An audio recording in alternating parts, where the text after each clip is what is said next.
Alrighty, hello friends, and welcome into this very special bonus edition of Talking Sports at Work.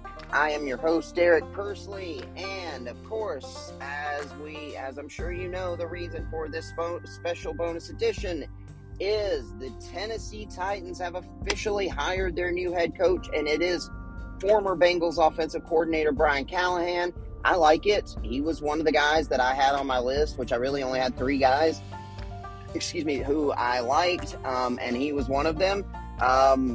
Everything, and honestly, I didn't know all that much about him, and I've said most fans don't know a lot about other teams' assistant coaches until, they're the hiring, they're starting to interview, and for head coaching jobs, you find out more, or, like the big-time coordinators like a Bieniemy or something, you know about him, guys like that. But for the most part, you don't know much about these coordinators for other teams.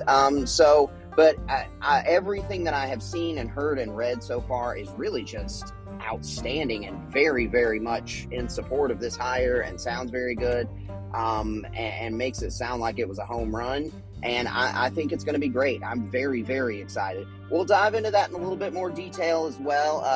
And now this is a bonus edition, so we're not going to talk for too long today. This isn't going to be a full episode. Plus, I've got my YouTube channel or YouTube show coming up tomorrow, so we're going to save a lot to talk about on there.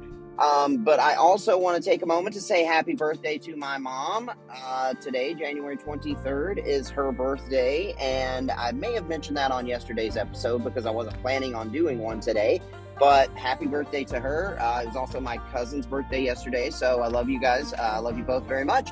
And we got a couple other things we'll talk about briefly, but really this is going to be the Brian Callahan edition of Talking Sports at Work. Going to take a really quick break, and I'll be right back. Alrighty, friends, welcome back. So, obviously, again, this is going to be the Brian Callahan episode, but there were a couple of things that I wanted to talk about outside of the Titans' new head coach. So we're going to go ahead and dive into those really quickly. The first thing is Joel Embiid scored 81, or excuse me, not 81. He scored 70 points yesterday. Karl Anthony Towns scored 62 and lost. And I heard something on, I think it was on ESPN radio this morning, that I thought was a really cool idea. And they were saying that basically this should be a thing because this was on the anniversary of Kobe Bryant's 81-point game, January 22nd, yesterday. And I think this should be something that they do. Like, just pick a guy on your team, and every January 22nd, let's see if somebody can get to or past Kobe's 81. I think that's a brilliant idea. And maybe that's something, that already these guys have in mind. Like, maybe that was something Embiid was thinking about. Maybe they kind of do it already. But I think this should be like an actual established thing because it's something that would make people more interested. And let's face it, anything you can do to make the regular season more interesting in the NBA is always going to be a good thing. That's why they did the in-season tournament, and especially anything you can do pre-February while it's still football season. Because let's face it, people like me, and I think most general sports fans and football fans, we don't care about the NBA until after football season's over. And then I will start paying attention to basketball more. I might watch a couple of games before the NFL season's done, but until it's really over, or at least I guess until after the conference championship games when there's only the one more game left and you got a couple more games till the Super Bowl, that's maybe when I start paying attention to basketball. So anything you can do to make it more interesting, especially before that point, is going to be a bonus. So why not make this a thing? The National 81 Day, and have it where every team will have a player, their best scorer, and let's see how many you can get. I think that's an awesome idea. And again, it's not my idea. I can't take credit for it, but it was something I heard on, I think, ESPN radio this morning. Also, sort of on that note, sort of a good segue maybe, I'm going to tell you guys, if you don't already know, why everybody hates the Cowboys. Not everybody, but so many people, including myself. And right before I started recording, I turned on Sirius Radio just to see if anybody happened to be talking about the Titans and Brian Callahan before I started my show. I was gonna, I've taken in as much as I can over the last several hours since that was announced last night to try to, get as much as I can, hear as much, learn as much, and get as many opinions, see how everybody's viewing this. So I figured, I'll turn it on. I went through, let's see, it was ESPN, ESPN Extra, Mad Dog, Fox Sports, NBC Sports, and NFL Radio. That's 6 radio stations.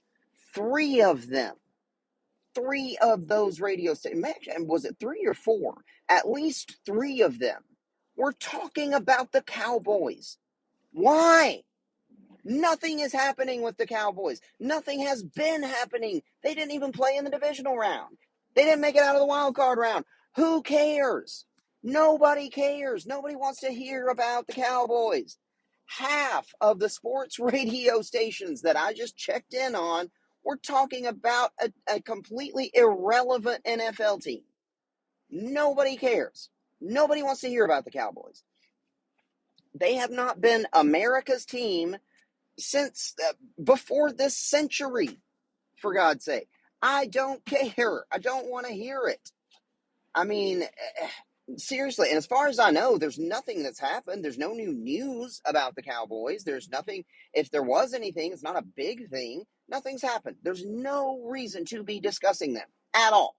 I mean, we've got big scoring games in the NBA. We've got the division or the conference championships coming up. We've got huge games that happen in the divisional rounds. We've got, promising teams like the Packers and the Texans. We've got the Titans hiring a new head coach. We've got the Chiefs continuing to be the Chiefs in the playoffs. The Bills with, their how they must feel. So many relevant things to talk about right now. The Cowboys are not on that list. Who cares? I don't care. I don't want to hear it. And that's why people get so frustrated. Also, the 4 o'clock NFL block, they might as well just rename it the Cowboys block, because literally, I need to go back and look one day and actually see the schedule. But it feels like more than half the time that 4 o'clock national game is somebody and the Cowboys. I don't know why. Why is that? I don't. Anyway, and the thing is, as far as the Cowboys as a team and their individual players, I don't have any feelings about them. I don't dislike them. I don't hate them. I don't, it's fine. Dak Prescott seems fine. Micah Parsons is a great player. I don't have any feelings of animosity or anything towards them. They're not even in my conference. But what makes me hate them as a team, as a brand, as an organization is this just ridiculous oversaturation. Like they're the friggin' Yankees. They're not. They're not the Lakers. Anyway, and I mean, and one thing just really briefly that I did hear talked about that I think is worth mentioning in this point is the guys on the NFL channel were saying how Jerry Jones is the one who sets this tone and always sets expectations way too high and sets this team up to fail. And that's very true. And, labeling them as America's team is just absurd. And and the guy on the radio compared it to, look at what the Patriots did. That was never, ever anything like what they did during their great dynastic run. They never talked about how great they were going to be. It was always, we're on to Cincinnati. They never called themselves America's team, even though they had every right to do so. They are the friggin' red, white, and blue Patriots. They could be America's team. And they were the best team in the NFL and maybe the best team in NFL history for 2 decades. But you never heard that from them. Anyway, I just wanted to go on a little rant about the Cowboys, and maybe that's part of it. Maybe that's part of it. Maybe they want to build that animosity because we all know Jerry Jones is as concerned, if not more so, with the success of his business and the Cowboys as a brand than with the Cowboys as an actual successful football team. So, this constant coverage and oversaturation and even the animosity that creates. Maybe maybe they like it. Maybe they're thinking, hey, better to be talked about, better that people hate us and have feelings than they're apathetic, maybe.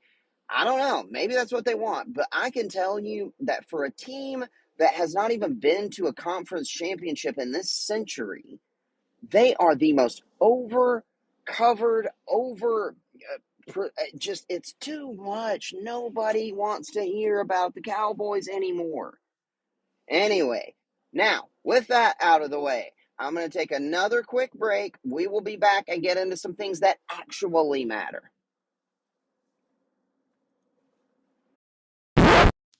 All right, friends, back again. So, Brian Callahan. Now, just a little history on him. He is the son of uh, former Raiders head coach and one of the greatest offensive line coaches in all of football, Bill Callahan.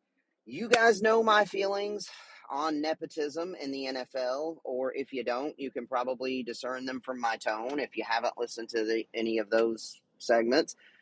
I'm not a fan of it. It is in that industry, I think it's more rampant than any other, where guys are just given these every opportunity on a silver platter. Guys like Arthur Smith, whose dad was the CEO of something. Guys like Sean McVay, whose grandfather was a former general manager, like Kyle Shanahan, whose dad was obviously Mike Shanahan. So many of these guys are just handed these opportunities. Steve Belichick has no business being a prominent assistant coach on an NFL team. And now many of these guys turn out to be great. So the examples I gave ended up being great coaches. Kyle Shanahan, I think, is maybe Kyle Shanahan and Sean McVay both are two of the three best coaches in football. So I'm not saying these guys don't deserve it or they're not good at it. Maybe I should have used better examples. Arthur Smith, for one, it maybe was a better example. But so many of these guys are just handed opportunities, and it frustrates me because you see, even with the Rooney Rule, and they're trying to, make it stronger, and you know, I don't know what you do to try to enforce, more diversity hires and more giving guys opportunities who are outsiders or even former players. That's why I like former players who end up being head coaches. But the guys who were coaches' kids and GM, and executives' sons or nephews or grandsons, or the families of billionaires, whatever. I hate that. It just bothers me. Um, so that's going to take a little getting used to on my part, because this is actually the first Titans head coach, I think, maybe ever since they've been in Tennessee, who was not a former player, which is really interesting. But that little aspect of it is something that I'm not crazy about, but that's what the league is. It's the national or it's the nepotism football league. That's just an expectation. And also on that note, one thing that we're hoping will happen is more nepotism, and that is that he will bring his father in as the offensive line coach, because God knows we need it. And Bill Callahan is still one of the best O-line coaches in the business.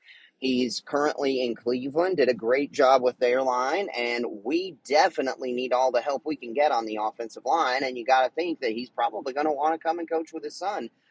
He is still under current contract with the Browns, so unless he's given a promotion, which would mean offensive coordinator, and that's not going to happen, they would have to release him from his contract for him to be able to come. But from what I read, they would be expected to do that. They would probably let him go, even though they wouldn't want to. I think just as a matter of respect, and they would let him go.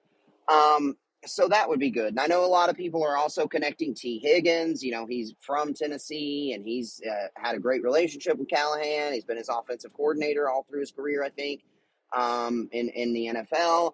I don't see that as being a huge deal. I think T. Higgins is a good player. I don't think he's elite. I honestly don't understand all this hype and excitement from Tennessee fans, even before the Callahan hire, for us wanting T. Higgins.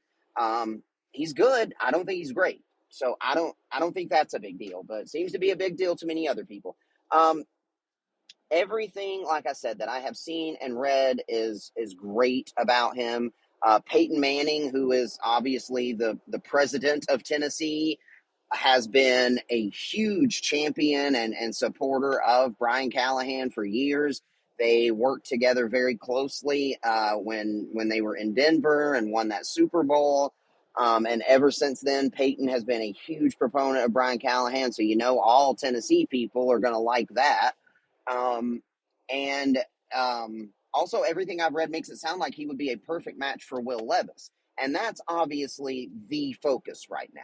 Now, we get our head coach, and even hiring the head coach, you have to factor in a big, big aspect of that is a guy who can help develop Levis. Everything I've seen and read and heard, plus, just looking back at his actual experience and the work he's done, shows that he is one of these quarterback guru type guys, exactly what you would want. And that his, sort of pass happy offensive system and mindset would fit wonderfully with the tools and the rocket arm that Will Levis has. So that's awesome. You look back, he's been an assistant coach with obviously Peyton, with Matt Stafford during some of his best years, Derek Carr for his best year as a pro. Joe Burrow obviously helped develop him and turn him into an MVP caliber quarterback. And then what he did with Jake Browning this year was outstanding. A guy who was, I don't even know if he was drafted, but if he was, he was a late pick and was just expected to be a backup. He comes in and really keeps the Bengals afloat when Joe Burrow went down and kept them as a contender for most of the season and played very well. And a lot of that credit, from what I hear, it goes to Brian Callahan. So that's very, very, very encouraging for Titans fans because, like I said, right now it's all about developing Levis. He has everything we could want, all the tools. We just need somebody to shape those tools and turn him into the star quarterback that he can be.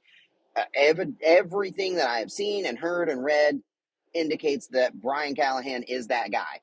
And all the experts who are more in the know about this stuff uh, than I, who have more experience, who actually know these people, they all have said, he checks all the boxes. He is exactly the right guy for the Titans, exactly the right guy for Will Levis.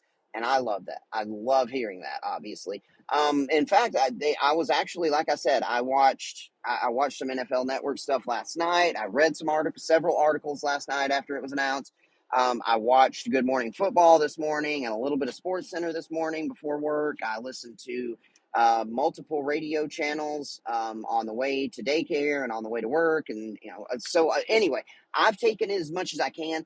The only thing that I have heard, because I was making a point to try to see if anybody, any experts, any non-Twitter morons, had any problems with this. The only thing I heard negative so far was not about him.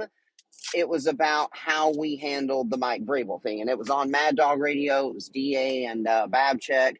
And they were not saying anything about Brian Callahan. They were saying that we bungled the Mike Vrabel thing. And, why did we? Our whole thing was we wanted to just fire him and get him out of the way so we could move on and not miss out on a top candidate. Because it would take too much time and too much focus and work to try to trade him, and we might end up missing out on a top head coaching candidate. And they were saying, now you already took a little while to hire this guy. You couldn't have traded Mike Vrabel. But the thing about that is, they were saying you could have hired Brian Callahan 2 weeks ago. I don't think that's true. They changed the rules this offseason. I don't think you even could hire an outside candidate until at least after the wild card round. You could promote somebody. If he was currently on your staff, you could give him the job, but I don't think you could hire an outside candidate till at least after the wild card round. And you couldn't even start doing in-person interviews until after the wild card round, I think. So that's incorrect. And then the other thing, because I had a big problem with us not trading Mike Vrabel too, but that was still when we all assumed that he was going to go be the new head coach of the New England Patriots. Now, Mike Vrabel's only had one interview, as far as I know, and that's with the Chargers, who are who are very likely going to hire Jim Harbaugh. So I now don't think that would have been the right approach to try to trade him, because I don't know that anybody really wants him enough. We thought that it was the Patriots, but it was not. They already had their guy. It was already written into Gerard Mayo's contract. So right now we would still be, excuse me, sitting there with Mike Vrabel as our head coach. trying to work out deals with these teams who don't seem to have that much interest in him. So no, the guys on Mad Dog Radio were wrong. Um, and so was I at first. I thought, why? And I also said one of my biggest problems was how they worded that, because they said it would be too complicated. It's like, that's the worst thing you could say. Don't say it's too complicated. That just makes you sound lazy and incompetent. Actually explain why we couldn't do it.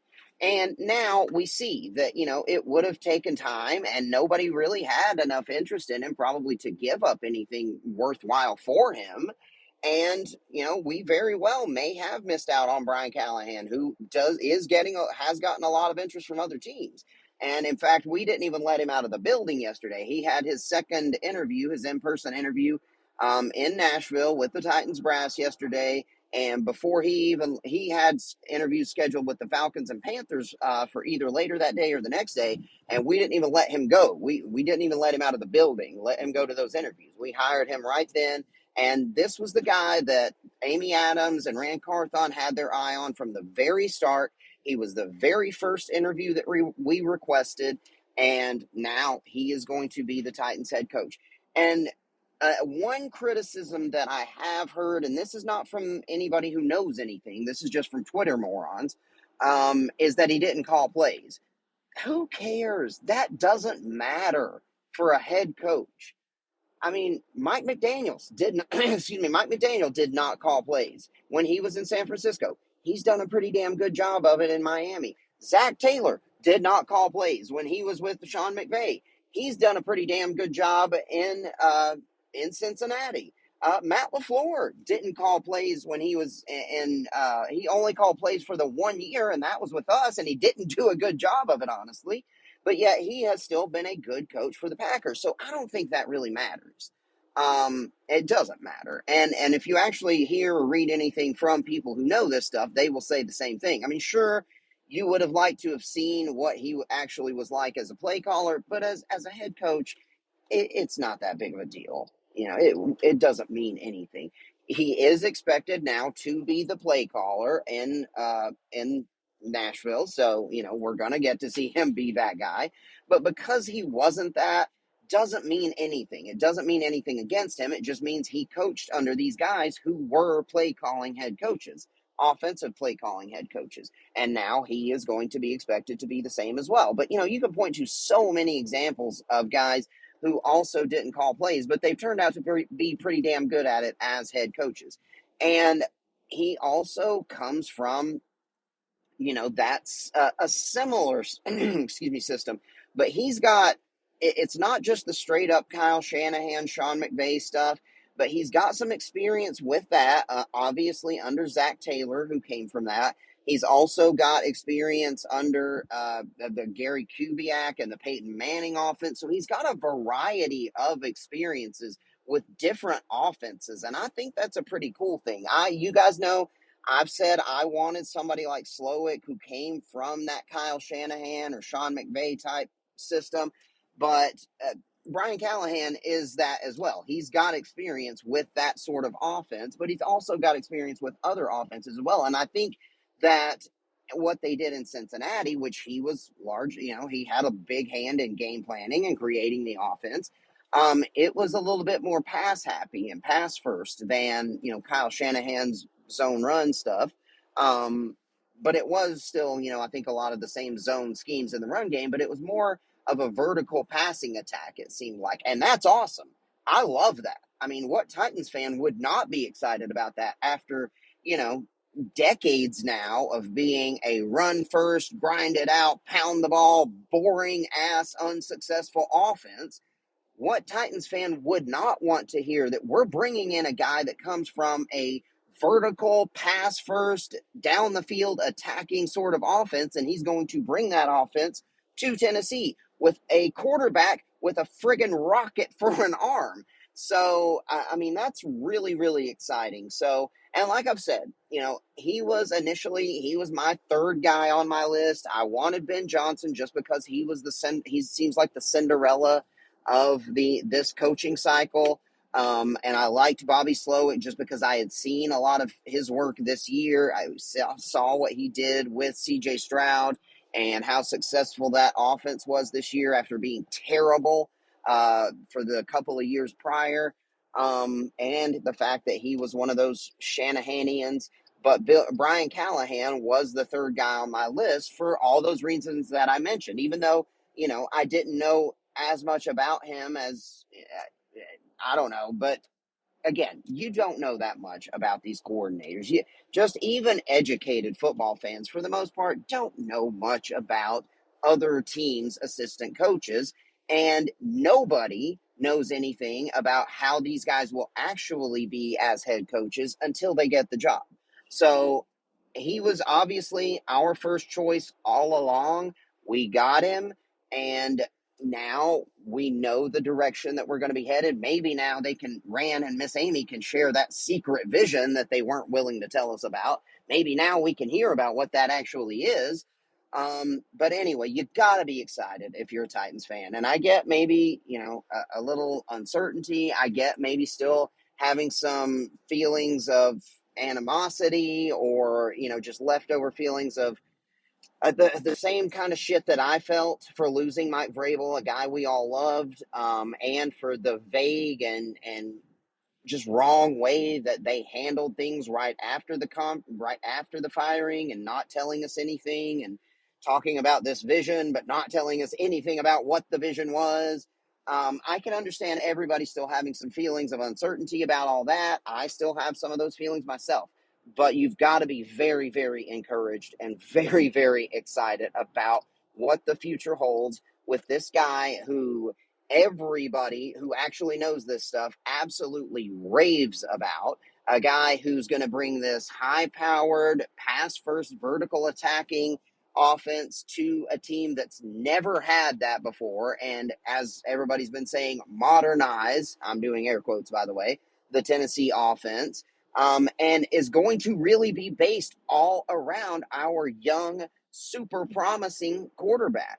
And not to mention a guy who was, what you may look at it as a good thing, a guy who was basically born into this. He's got coaching in his DNA. Being Bill Callahan's son, that he's, this is not going to be too big for him. He grew up in this. This has been his whole life. This is a good thing. I am very, very excited. Still going to be interested to see how the rest of the coaching cycle pans out. I think there are now 4 openings still remaining. So I'm going to take a very quick break. We'll dive into maybe the rest of the coaching cycle and maybe talk about some draft stuff. But just kind of a real quick closing segment, and then I'll be done. I'll be right back.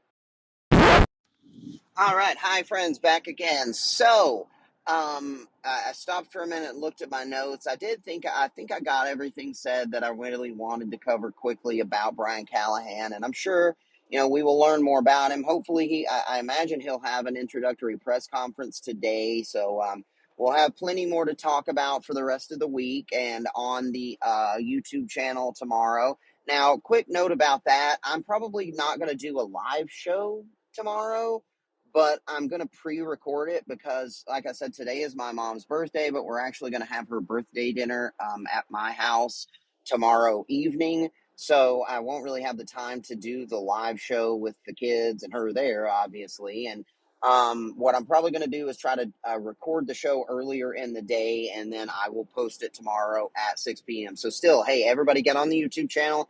It'll be available at 6 p.m. Going to be lots more stuff to talk about.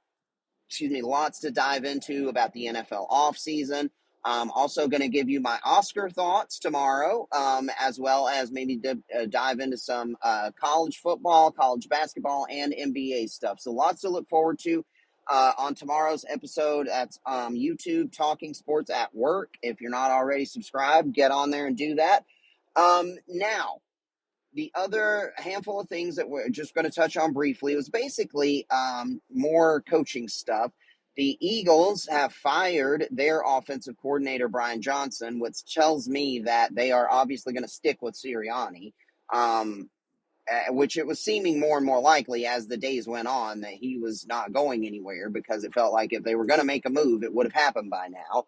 But they did fire him, which is interesting because he's somebody that I know we just interviewed for our head coaching job, and I think other teams have interviewed him as well. And now he gets fired as an OC. So you got to think this guy's prospects. The poor guy was, going from being a head coaching candidate to now unemployed. That sucks. And he is somebody who actually is not just a straight uh, what's the word, beneficiary of the nepotism football league. He actually is a former player who has earned what he has gotten. So it sucks that he's without a job, but he'll be back, I'm sure, and it's probably also a little bit of scapegoating. I don't know that he was the problem there. The defense was honestly worse than the offense anyway, and it does seem like now maybe Nick Sirianni just happened to have two excellent coordinators last year in Shane Steichen and Jonathan Gannon, who now look like both better head coaches than Nick Sirianni. So maybe, I don't know. Anyway, whatever. The Eagles are, we'll see. If you're an Eagles fan, I don't know how you must feel right now, thinking, going from being in the Super Bowl last year and still on top of the world, thinking you're maybe going to be the best team in the NFC coming into the season. And then, everything's looking pretty good for most of the year. And then you just fall apart in the last couple of months. Now you're stuck with this head coach who might not be very good, and they're scapegoating the offensive coordinator, it feels like. So, sorry about your luck, but I don't feel bad for the Eagles. Anyway, I mentioned the rest of the jobs still available. There are actually 5 out there. It's the Chargers, the Commanders, the Seahawks, Falcons, and Panthers. Now, the Seahawks is an interesting situation because I just haven't heard much about them. Like, I don't know what's going on there, but I haven't heard much about them doing interviews. Now, maybe it's because I don't have, much interest or ties to them, and I just haven't been seeing notifications, or, maybe, I don't know. But I've heard stuff, obviously, about the Titans. I've heard a lot about the Falcons, heard a lot about the Chargers, heard even some about the Panthers and Commanders coaches searches, but I haven't heard anything about the Seahawks. So I don't know what's going on there. But that's an interesting situation, and, we'll see. It seems like the front runner would probably be Dan Quinn because of his ties there, but who knows? Um, I also saw just a couple or an hour or so ago, really, that it seems like the momentum that was building for Bill Belichick to the Falcons is now seemingly dying down a little bit. And my friend who at work is a big Falcons fan, and he's somebody we talk about football stuff a lot. He's in my fantasy football league, and he is, has been very excited about the possibility of Bill Belichick. And then when I told him that, because I was right there with him when the notification came up, and I told him, and he was like, hell, they don't know what they're talking about. And so obviously, I think just now, representative from him, and I don't have a lot of other Falcons friends, but just going by that and what I have seen and heard, it seems like Falcons people do want Belichick. I heard that Arthur Blank, the owner of the Falcons, was all about Belichick. So I don't know where this new stuff is coming from. Maybe it's a negotiating tactic. I don't know. But you gotta feel like there's probably a sticking point there when it comes to how much authority is Bill going to expect at his next job, and how much is he going to be given? Because obviously he was the Patriots franchise for 20 years. So for him to go somewhere else now, you got to think that he's probably going to be expecting a lot of that same authority. Now, I have said all along, I don't think he should. I think he should be going into this situation as, let me just coach. Give me a good GM who I can trust, but let me just coach. He can do his job, and let me focus on winning and getting us to a Super Bowl and breaking that all-time wins record. Now, I don't know that he will have that mindset. In fact, probably won't. I'm just saying it feels like that's how he should go into it. And maybe the Falcons are thinking, do we really want to give him full control of the roster and everything, given the fact that that hasn't worked historically anywhere? And the only time when it did work was there with Belichick with the Patriots for a while, and towards the end, that was failing, and he was really starting to not be a good GM either. I don't know. Maybe that's a sticking point there. My feeling is I think he still ends up with the Falcons, because I think the Chargers are going to go with Harbaugh. I still think, even though I haven't heard any new things about it, I still think the Commanders get Ben Johnson because, like I've said, he's kind of the Cinderella of this coaching cycle. And the Commanders just seem like a wonderful opportunity for any coach who just wants a clean slate. They're going to be able to pick their quarterback. It can be, they've got the second overall pick. They're going to be able to start over, have tons of cap space, new ownership, new building coming up. So, it just feels like that's such a great opportunity for any young coach to just come in and let's build this the way I want to. So that's why I tie Ben Johnson to that Commander's job. The Seahawks, like I said, feel kind of like a wild card in all this. It feels like uh, Dan Quinn, but that's just because of his former ties there. I don't have any sort of information linking him to it or anything, but that just seems, to make sense. And other people have obviously made that connection all along. The Panthers, honestly, just feels like they're going to kind of end up with. I mean, I'm sure it's not like they're just going to have to take whatever's left necessarily, but they are not a very appealing job. So they're not going to get Ben Johnson. They're not going to get Bill Belichick or Jim Harbaugh. But, we'll see. Maybe that's where Bobby Slowick goes. Maybe he goes and does the same kind of stuff with Bryce Young that he did with CJ Stroud. That'd be very cool to see, that he gets to work with both of the top two picks in last year's draft. So, I don't know, but we'll see. Right now, though, just uh, 3 of the openings are now filled with Gerard Mayo, Antonio Pierce, both guys who were already with their franchises. And now we bring in former Bengals offensive coordinator Brian Callahan. So I still think Harbaugh's going to the Chargers, Johnson to the Commanders. I still feel like Belichick is probably going to the Falcons, even with this new report. And then it feels like the Seahawks and Panthers are kind of the wild cards that I don't know. Maybe Dan Quinn, maybe Mike Vrabel, maybe Bobby Slowick, maybe Mike McDonald, the Ravens defensive coordinator, who's a very hot candidate right now. I would imagine that both of those teams end up with one of those guys. So, anyway, those are my thoughts for our my mom's birthday, January 23rd. Brian Callahan hiring day, post Kobe 81 day, bonus episode today. I want to thank everyone for listening in. Subscribe if you haven't already. Rate, review the podcast. Tell your friends about it. Share the link. Post the link. And get on the YouTube channel, Talking Sports at Work on YouTube tomorrow at 6 p.m. to see the latest episode of Talking Sports at Work Home Edition.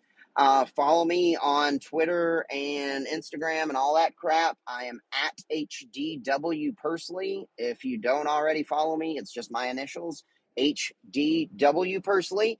And anyway, thanks everyone for listening in. I'll talk to you again tomorrow. Love you. Bye.